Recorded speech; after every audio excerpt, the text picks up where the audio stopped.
사무엘상 18장 우리 17절에서 18절에 있는 말씀 우리 함께 읽도록 합니다.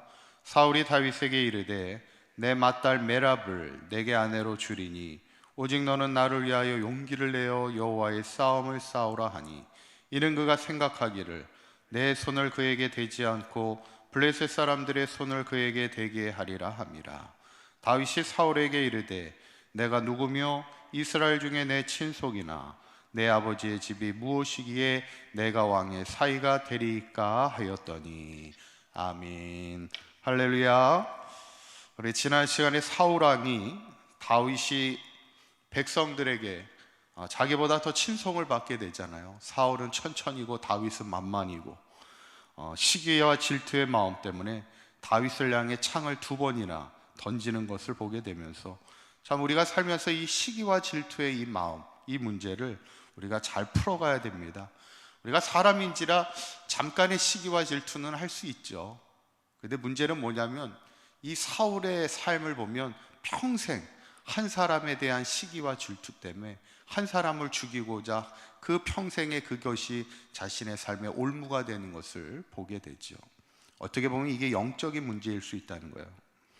오늘 본문은 이제 다윗을 시기하던 사울이 다윗을 죽이지 못하게 되니까 결국에는 한 가지 제안을 합니다. 그게 뭐냐면 17절에 보니까 사울이 다윗에게 이르되 내 맏딸 메랍을 내게 아내로 주겠다는 거예요.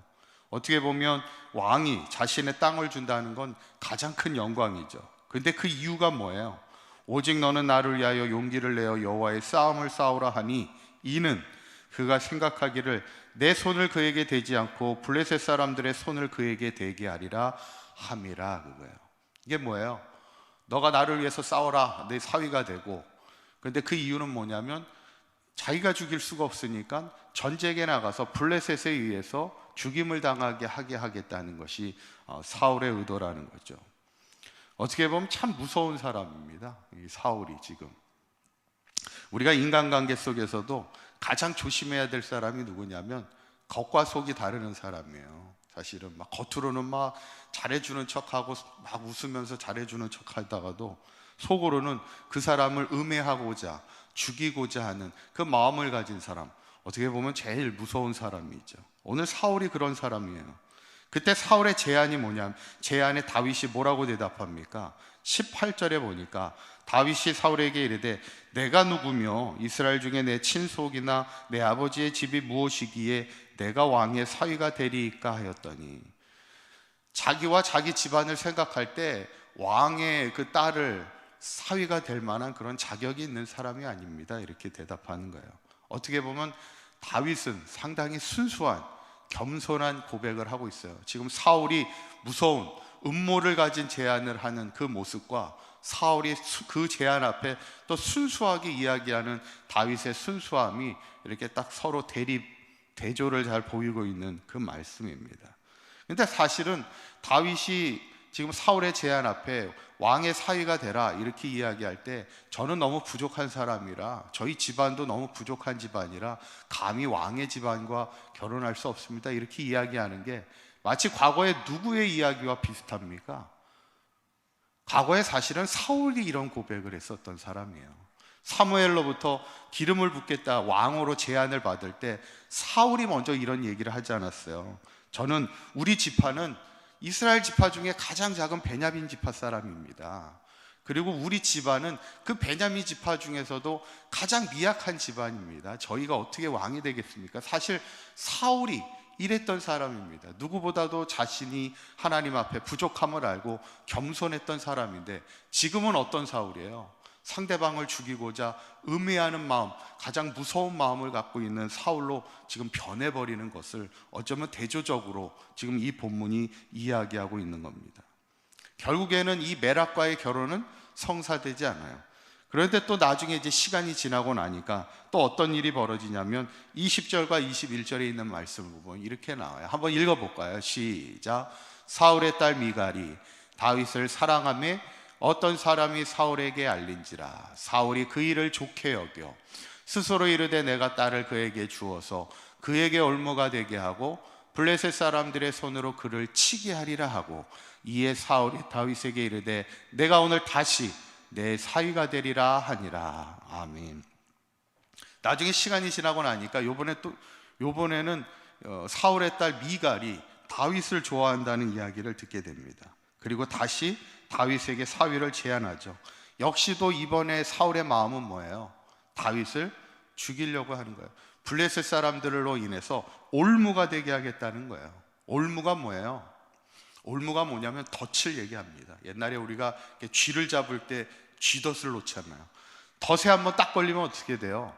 꼼짝 못하고 죽는 겁니다. 그게 올무입니다. 지금 사울의 마음은 뭐냐면 자기의 사위가 되게 해서 전쟁에 나가게 해서 죽이게 하면은 그냥 꼼짝없이 자기가 손을 대지 않고 다윗을 죽일 수 있는 그런 상황이 벌어질 수 있다는 것이죠. 어쩌면 오늘 본문에 이렇게 사울이 다윗을 향해 2번의 사위가 되라는 제안을 하는 것을 보면서 사울이 왜 이렇게 무서운 생각을 갖는 사람으로 변했을까? 그 이유가 뭘까? 이유는 하나입니다. 하나님의 말씀에 불순종하면서 하나님의 영이 그에게서 떠나갔기 때문에 그래요. 하나님의 영이 없는 사람입니다. 그때 그는 무서운 생각을 하는 사람으로 변했다는 것이죠. 악한 생각만 남은 겁니다. 그런데 이것은 사울만의 문제는 아니라는 거예요. 이것이 우리가 싸워야 될 영적인 싸움이라는 것을 우리가 반드시 기억해야 돼요. 이 부분에 대해서 사도 바울도 이 부분을 이렇게 이야기했습니다. 로마서 7장 23절에서 24절에 있는 말씀 한번 읽어보도록 합니다. 시작. 내 지체 속에서 한 다른 법이 내 마음의 법과 싸워 내 지체 속에 있는 죄의 법으로 나를 사로잡는 것을 보는도다.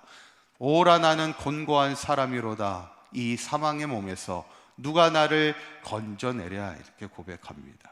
사도 바울의 고백도 뭐냐면 내 안에 마음의 법이 있어요. 내 안에 하나님의 법이 있는 겁니다. 그런데 또 어떤 법이 있어요? 죄의 법도 있더라는 거예요. 그래서 하나님의 법을 따르며 살고 싶은데 죄의 법이 나를 자꾸만 사로잡더라는 거예요. 그러다 보니까 내 인생이 너무 곤고하다는 거예요. 고통 가운데 힘든 인생을 살아갈 수밖에 없다는 거예요. 이것이 사도 바울의 고백이었다면 우리도 이 문제에 대해서만큼은 참 쉽지 않은 삶을 살아갈 수밖에 없다는 것이죠. 항상 우리 안에는 성령이 주시는 생각도 있고 악한 생각도, 육신이 주는 생각이 항상 대립하고 있다는 거예요. 어쩌면 이 싸움에서 잘 싸워 이겨야 우리가 영의 사람으로, 성령의 사람으로 승리할 수 있는 것이고, 결국 사울이 하나님의 영이 떠날 때 하나님이 주시는 생각이 아닌 이제는 악한 생각만 남아있는 인생을 살아가는 것을 우리가 보면서 바라기는 우리 사강교회 모든 성도님들이 비록 우리가 육신을 가지고 살아가는 인생이지만 우리의 마음만큼은 육신이 주는 생각으로 살아가는 인생이 아니라 하나님이 주시는 마음과 성령이 주시는 그 생각을 가지고 살아갈 때 우리의 삶이 온전히 하나님 앞에 영광이 되고 하나님 앞에 기쁨이 되는 귀한 겸손의 믿음의 삶을 살아갈 수 있는 저와 여러분들의 삶이 되시기를 간절히 축원합니다. 기도하겠습니다. 고맙고 감사하신 하나님, 오늘 하나님의 영이 떠난 사울의 모습은 오직 악한 생각뿐임을 보게 됩니다. 우리의 삶이 죄의 법에 사로잡힌 삶이 되지 않게 하시고 육신의 생각에 사로잡혀 있는 삶이 되지 않도록 인도하여 주셔서 오늘 하루 우리 기도하는 사랑하는 모든 성도들 가운데 하나님이 주신 법이 우리의 삶을 주장하게 하여 주시고 성령의 마음과 생각이 우리의 삶을 주장하게 하여 주셔서 오직 하나님께 기쁨이 되고 하나님 앞에 영광이 되는 겸손한 믿음의 삶을 살아가는 우리 사강교회 모든 성도들 되게 하여 주시옵소서. 오늘 하루도 주님과 동행하는 하루가 되기 원합니다. 성령이 우리의 마음과 생각과 입술과 행실을 주장하여 주셔서 우리의 모든 말과 생각이 하나님 앞에 온전히 연락되는 복된 하루가 되게 하여 주옵소서.